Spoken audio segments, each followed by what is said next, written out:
안녕하세요. 반갑습니다. 말씀을 사모하는 여러분, 말씀이 꿀과 같이 달고 그 내게 지혜를 주시고 그 갈 길을 열어주시는 그 방향 설정이 너무도 분명해서 감격할 수밖에 없는 그런 말씀들이 되기를 바랍니다.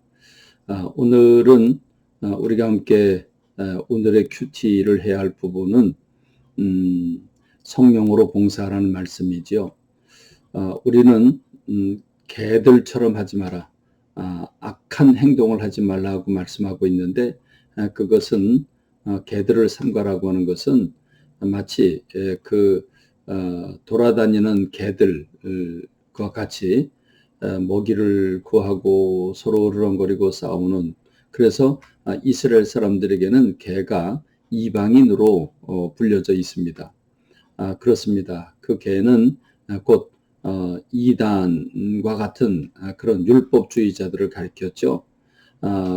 우리에게 은혜의 하나님이 우리에게 큰 선물을, 구원의 선물을 주셨지만 노력해서 행함으로 구원받을 수 있다고 하는 것을 주장하던 율법주의자들을 가리킵니다. 이 율법주의는 육체 중심이죠. 내 행위 중심입니다. 행위를 하는 것은 납니다.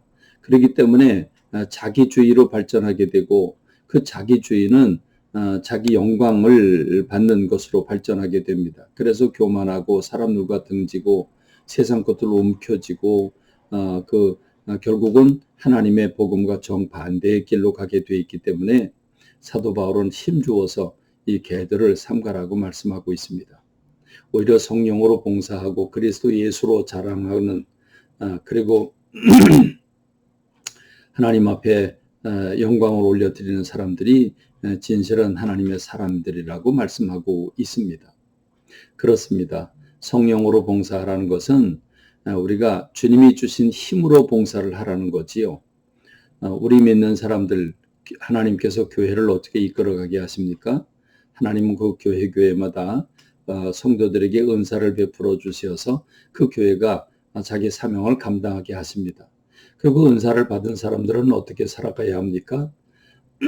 겸손하게 성령에 의지하고 주님이 주신 그 성령의 능력으로, 주님이 주신 은사로, 재능으로 하나님의 영광을 드러냅니다. 그렇게 해서 좋은 열매가 맺혀나면 자랑할 수가 없죠. 내가 한 게 아니고 성령님이 하신 것이니 그리스도 예수를 자랑할 수밖에 없고 하나님의 영광을 드러낼 수밖에 없는 겁니다. 그렇습니다. 그래서 오늘 저와 여러분들이 이 말씀을 묵상할 때 겸손하게 자기를 부인하고 성령님께 더 의지하는 성령의 능력을 갈구하는 우리가 되기를 바랍니다.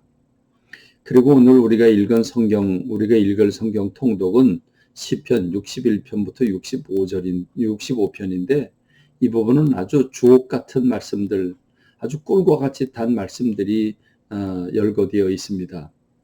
다윗이 주님을 찬양하고 주님을 의지하는데 이렇게 아름답게 의지할 수가 없습니다. 얼마나 감동이 되는지요. 여러분의 신앙이 고백이 되기를 간절히 소망합니다. 다윗은 삼천 군사가 사울 왕이 삼천 군사를 주의하면서 다윗을 이잡듯이 쫓아다니는 상황 속에서 하나님을 바라봅니다. 다윗은 이렇게 고백을 하고 있죠. 시편 62편에 보면 나의 영혼이 잠잠히 하나님만 바라며 나의 구원이 그에게서 나오는도다. 오직 그만이 나의 반석이시고 나의 구원이시고 나의 요새이시니 내가 크게 흔들리지 아니하리로다 그랬습니다. 이 송정미라고 하는 사모의 그 아름다운 목소리로 부르는 이 복음성이 바로 이 시편 62편의 말씀이지요. 그렇습니다.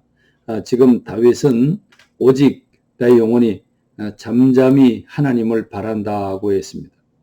신앙이란 바라보는 것입니다. 믿을 신, 우러러볼 앙자입니다. 죄송합니다. 신앙이란 말은 내가 믿고 있는 것을 우러러보는 것을 말합니다. 그렇습니다. 다윗은 하나님을 창조주로, 전능자로, 그리고 내 인생의 주인으로, 나를 사랑하시는 주님으로 믿고 있기 때문에 그 하나님을 바라보는데 다른 것을 의지하지 않습니다. 오직 하나님만 바라봅니다. 왜냐하면 그에게서 구원이 나오기 때문입니다. 그래서 다윗은 오직 그만이, 오직 하나님만이 나의 반석이고 구원이시고 요새이시다라고 고백을 하게 되는 거죠. 저는 믿지 않는 사람들이 참 이렇게 말하면 죄송하지만 좀 불쌍하다고 여겨집니다. 왜냐하면 소망이라고 하는 게 그들에게 없기 때문입니다. 우리가 사업을 하다가 망할 위기에 놓이게 되면, 인간관계에서 사람과 갈등이 극에 달하게 되면, 그리고 내 질병에 대한 소식을 듣고 의사가 더 이상 고칠 길이 없다, 의사가 할 일이 없다라고 말하게 되면 우리는 좌우 사방을 둘러보다 길이 없음을 발견하고 극단적인 선택을 하거나 인생을 포기하고 살아가는 사람들이 얼마나 많은지 모릅니다. 노년에 계신 분들을 보면 멍하니 멍 때리고 하늘을 쳐다보는데 그냥 무위로 할 일 없이 죽음만 기다리는 것만 같아서 너무 참 안쓰럽습니다. 그러나 우리 믿는 사람들은 하나님을 바라봅니다. 살아계신 하나님을 바라보기 때문에 하나님을 향한 신앙 고백이 있습니다. 그래서 아무리 힘들고 어려워도 잠잠히 하나님만 바라봅니다. 다윗이 언제 이 찬양을 하게 되었습니까? 넘어지는 담과 흔들리는 울타리 같이 사람을 죽이려고 너희가 일제히 공격하기를 언제까지 하려느냐? 그들이 그를 그의 높은 자리에서 떨어뜨리기만 꾀하고 거짓을 즐겨하니 입으로는 축복이요 속으로는 저주로다. 그렇습니다. 사울 왕이 그 권력을 가지고 3천 군사를 이끌고 다윗을 찾아다니는 상황에서 하나님만 바라본다고 노래하고 있는 겁니다. 지금 다윗은 이렇게 3천 명이 넘는 군사가 쫓아오지만 그는 이렇게 고백을 합니다. 너희가 나를 향해서 공격하고 있는데 슬프도다. 사람은 입김이며 인생도 속임수니 저울에 달면 그들은 입김보다 가벼우리로다. 그럽니다. 그렇습니다.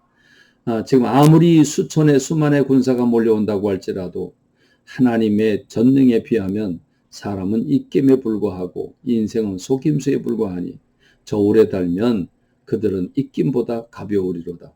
아멘. 이런 신앙이 오늘 우리들이 있기를 원합니다. 여러분의 어떤 환경에 처해져 있습니까?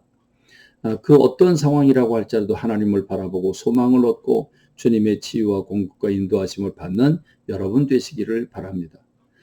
반대로 조금 잘 된다고 여러분의 힘이 있다고 포악을 의지하지 말고 탈취한 것으로 허망하여지지 말고 재물이 늘어도 거기에 마음을 두지 말라고 하는 이 다윗의 자기 부인의 신앙, 그게 여러분의 신앙이 되기를 간절히 소망합니다.